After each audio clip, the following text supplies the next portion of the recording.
Friends, welcome to my channel test Riders.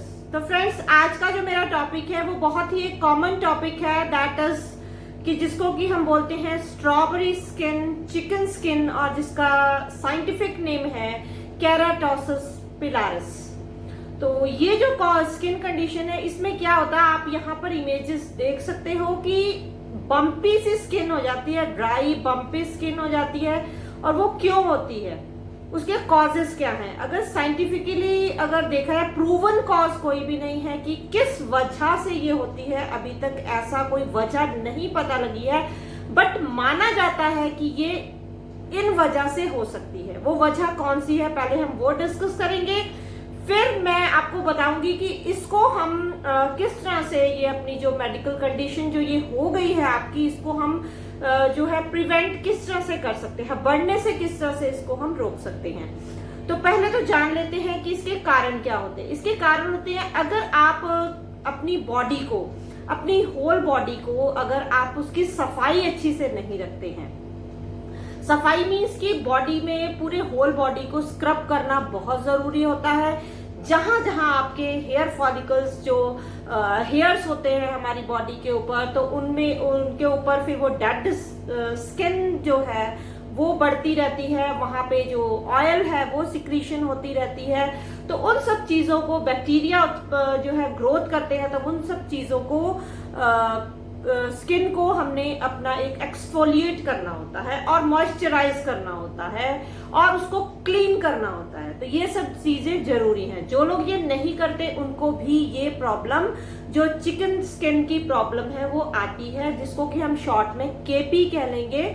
और जो next है वो ये कि हेरिडिटरी भी हो सकती है। ये हेरिडिटरी मीन्स कि जिस तरह के आपके जो अगर आप हिस्ट्री में देखेंगे, आपके पेरेंट्स को, आपके ग्रैंड पेरेंट्स को अगर कहीं पे प्रॉब्लम चल रही है आगे, दैट इज अस्थमा हो सकता है, एक्जिमा की प्रॉब्लम है, सोराइसिस की प्रॉब्लम है, या किसी तरह की एलर्जी है आपकी हिस्ट्री में, आपके जेनेटिक्स में, तो आपकी जीन्स में वो चीज आ गई है, तो उससे भी आपको ये प्रॉब्लम हो सकती है।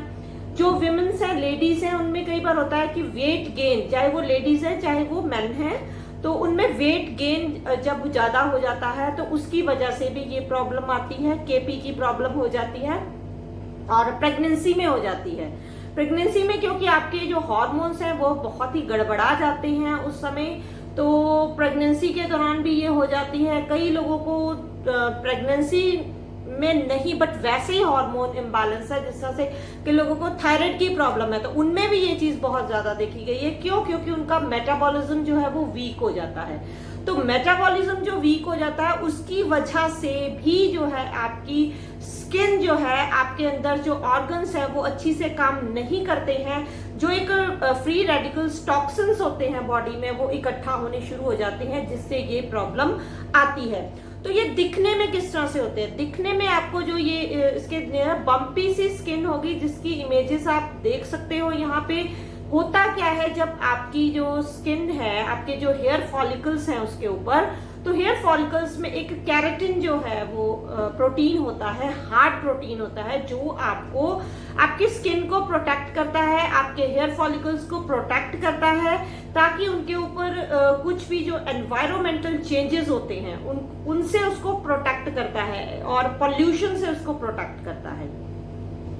तो देखा गया है कि जब आपकी स्किन के अंदर जो हेयर फॉलिकल्स है, वहां पे जब केराटिन की प्रोडक्शन बढ़ जाती है, ओवर एक्टिव हो जाती है, केराटिन प्रोटीन बढ़ जाती है, देन वहां पे प्रोटीन जो है, हार्ड प्रोटीन, ये वहां पे इकट्ठी होनी शुरू हो जाती है। हालांकि ये प्रॉब्लम कोई नहीं करती है, कोई पेन नहीं होता, कुछ नहीं होता, बट आपकी स्किन जो है वो बहुत ही हार्ड होनी शुरू हो जाती है और वहां से बम्प्स बनने शुरू हो जाते हैं। अगर आप उसका आप प्रिवेंशन नहीं करोगे, एक्सफोलिएट नहीं करोगे उसको, तो उस तरह की प्रॉब्लम्स आनी शुरू हो जाती है। और जब ये बहुत ज्यादा एग्रेसिव हो जाती है ये प्रॉब्लम, और आप इसके लिए कोई भी प्रिवेंशन नहीं ले रहे हो, तो उसकी भी जो फोटोज है आप यहाँ पे देख सकते हो कि किस तरह से ये, कितने गंदे तरीके से ये फैल सकती है।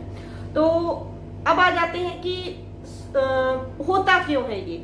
होता इस तरह से कि जिनका मेटाबॉलिज्म वीक हो जाता है। मेटाबॉलिज्म वीक होने की जो वजह, कई वजह हो सकती है, बट जो वजह इसमें जो कारण इसमें पाया गया है वो है अगर आपका फैटी लिवर है। तो फैटी लिवर है तो उसमें जो बाइल की सिक्रीशन है, बाइल सिक्रीशन क्या होती है, जो आपके डाइजेशन में बहुत ही हेल्प करता है। तो जब वो बाइल सिक्रीशन से लिवर अच्छी से नहीं सिक्रीट हो पाता तो आपका खाने का जो डाइजेस्टिव सिस्टम है वो सारा बिगड़ जाता है। और कई लोगों के गॉल ब्लैडर में स्टोन्स होते हैं, गॉल ब्लैडर में बार बार स्टोन्स बन रहे हैं, या कई लोगों ने गॉल ब्लैडर रिमूव कर दिया है। तो उसकी वजह से क्या होता है, जो फैट सॉल्युबल विटामिन है, vitamin A, vitamin D, vitamin E और विटामिन के, जब फैट सॉल्युबल विटामिन की आपकी बॉडी में कमी होने लग जाती है तो मेन जो मेजर विटामिन है दैट इज विटामिन ए का रोल यहाँ पर होता है। तो विटामिन ए की जब एब्जॉर्प्शन आपकी बॉडी में कम हो जाती है, एब्जॉर्प्शन नहीं हो पाती है, देन ये प्रॉब्लम और भी अग्रेसिव हो जाती है, बढ़ने लग जाती है। ठीक है, एक तो ये कॉज है। और दूसरी चीज है कि इसको अगर आप चाहते हो कि आपका लिवर अच्छी से काम करे, लिवर के ऊपर जो एक फैट जमा होने लग जाती है, वो फैट कब जमा होती है, जब आपका बॉडी वेट बढ़ता है। ठीक है, आप जो बाहर वाली चीजें, गंदी मंदी सी जो चीजें हैं वो खाते हो, जंक फूड लेते हो, burgers, noodles, Manchurian, packed food, ये सब चीजें जो है वो लिवर को खराब करती है। सबसे पहले तो बात ये जान लीजिए, लिवर को खराब करती है। और लिवर ही हमारा एक ऐसा गार्ड है, हमारी बॉडी का गार्ड है वो लिवर, हमारे ऑर्गन्स का गार्ड, जो मतलब कि खराब हो जाए तो सारे ऑर्गन्स उसके बाद जो है खराब होने शुरू हो जाते हैं। तो इसको लिवर को अच्छा रखना बहुत जरूरी है। तो लिवर को अच्छा एक ही चीज है जो लिवर को अच्छा रख सकती है, that is raw fruits and vegetables. तो मैं अपनी हर वीडियो में यही बोलती हूँ, अगर आप रॉ फ्रूट्स एंड वेजिटेबल्स लेते हो, दिन में ज्यादा नहीं, आधा किलो से लेके 1 किलो तक, बीच में फ्रूट्स, बीच में वेजिटेबल्स, स्मूदीज जो रॉ फॉर्म में आप ले सकते हो, कच्चे फॉर्म में ले सकते हो, बिना आग को पकाए हुए अगर आप ये लेते हो तो आपका लिवर, आपकी किडनी, हर ऑर्गन जो है वो डिटॉक्सिफाई हो जाता है। उसके लिए स्पेशल आपको कुछ नहीं करना पड़ता है। ठीक है, तो अंदर से तो हमने ये कर लिया, विटामिन ए रिच आप फूड ले, जितना भी विटामिन ए रिच फूड है वो आप ले। तो अंदर से तो हमने अपनी बॉडी को इस तरह से हम क्लीन कर लेंगे। तो ये मतलब नहीं है कि सुबह अगर आपने 1 किलो सैलेड खा लिया तो शाम को आप बर्गर खा रहे हो, नूडल्स खा रहे हो, मंचूरियन खा रहे हो और फिर कहोगे कि हमने तो फ्रूट्स खाए, हमने तो सैलेड खाया बट हमें फर्क नहीं पड़ा। तो आपको कोई फर्क नहीं पड़ेगा। ठीक है, तो उसके लिए सबसे पहले आपको लॉक लगाना पड़ेगा। लॉक कहाँ पे लगाना पड़ेगा? लॉक लगाना पड़ेगा अपनी टंग के ऊपर, अपनी जीभ के ऊपर। ठीक है, बात इतनी समझ आ गई। अब अंदर से तो हमने कर लिया इस तरह से क्लीन, अब बाहर से भी बहुत जरूरी है क्लीनिंग करनी। तो एक ड्राई स्क्रब आप ले लीजिए। ड्राई स्क्रब आपको ऑनलाइन मिल जाएगा और अगर मेरे को उसका लिंक प्रोवाइड कर सकी तो मैं उसका लिंक आपको प्रोवाइड कर दूंगी।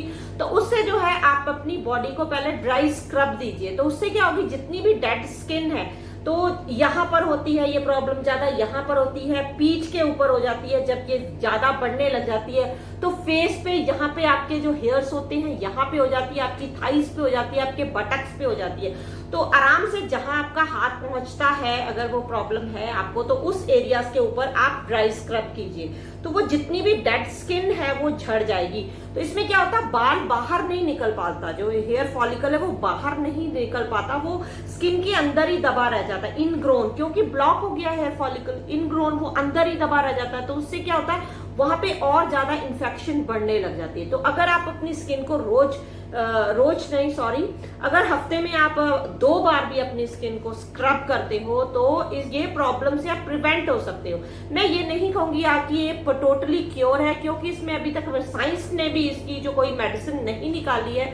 अगर ये प्रॉब्लम हो जाए आप इसको प्रिवेंट कर सकते हैं, आप इसको बढ़ने से रोक सकते हैं। तो स्किन को अपनी एक्सफोलिएट कीजिए, स्क्रब लीजिए। अगर आपको कोई अच्छा स्क्रब आपको सूट करता है तो वो स्क्रब अगर आप यूज कर रहे हैं तो वही यूज कीजिए, नहीं तो अगर कोई स्क्रब आपको यूज नहीं कर पाते हो तो मैं आपको बताने वाली हूँ एक स्क्रब जिसको कि आप यूज कर सकते हो।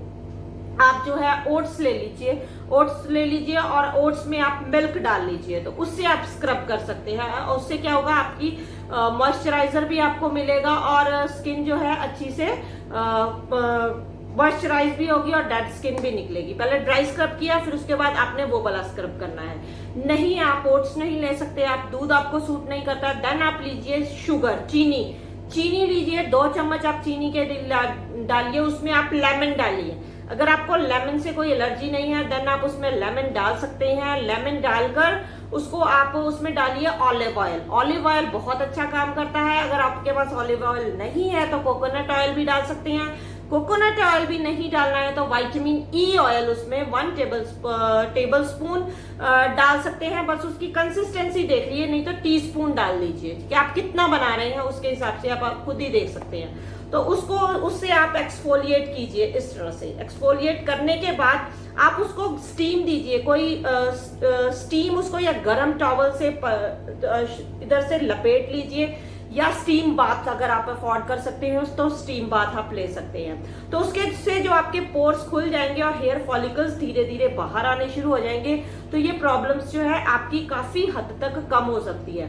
तो अगर आप ये स्टेप्स लेते रहते हो, ये लॉन्ग लाइफ लेना पड़ेंगे ये स्टेप्स आपको, क्योंकि अगर इसकी क्योर की बात की जाए तो ये क्योर नहीं होता है। 100% इसकी क्योर की कोई भी गारंटी नहीं है। तो इसको आप इस तरह से प्रिवेंट कर सकते हो। और उसके बाद आप कोई भी अच्छा सा रिच मॉइस्चराइजर लगाइए। रिच मॉइस्चराइजर जो है यूरिया बेस्ड मॉइस्चराइजर भी आते हैं जो यहाँ पर बहुत ही अच्छा वर्क करते हैं। तो आप वो ट्राई कर सकते हैं। ओवर द काउंटर आप पता कर सकते हैं या आप डॉक्टर से कंसल्ट करके वो ले सकते हैं। तो अगर वो नहीं लेना चाहते हैं तो सिंपली जो एक मॉइस्चराइजर जो रिच मॉइस्चराइजर होता है तो वो वाला आप मॉइस्चराइजर लेके इसको कर सकते हैं। क्यों मॉइस्चराइजर करना बहुत जरूरी है, बहुत बहुत बहुत जरूरी है, क्योंकि जिस तरह से अगर मैं आपको एग्जांपल के तौर पे बताऊं, अगर हम एक बीज है आप मिट्टी में डालते हो, बीज मिट्टी में डाल दिया आपने, बट उसको आप पानी नहीं दोगे तो वो बीज बाहर नहीं निकलेगा, वो बीज अंदर ही मिट्टी में सड़ जाएगा। उसी तरह से है, अगर आपकी स्किन को भी आप मॉइस्चराइज रखोगे और पानी पियो, बहुत सारा पानी पियो ताकि बॉडी हाइड्रेट रहे, तो उससे क्या होगा, जो हेयर फॉलिकल्स है जो अंदर ही दब जाते हैं वहीं पे गोल गोल स्किन के नीचे घूमते हैं, तो वही बाद में प्रॉब्लम्स क्रिएट करते हैं, स्पॉट हो जाते हैं, निशान पड़ जाते हैं ब्राउन कलर के। तो वो प्रॉब्लम से निजात आप पा सकते हो। बॉडी को हाइड्रेट रखें, पानी पिए और जो है मॉइस्चराइज रखें। तो उससे क्या होगा, वो सॉफ्ट रहेगी आपकी स्किन। तो उससे धीरे धीरे आपको प्रॉब्लम जो है वो आप उस प्रॉब्लम से बाहर आ सकते हैं। तो फ्रेंड्स आज के लिए इतना ही। मिलते हैं अपनी नेक्स्ट वीडियो में। Till then bye, stay happy and healthy.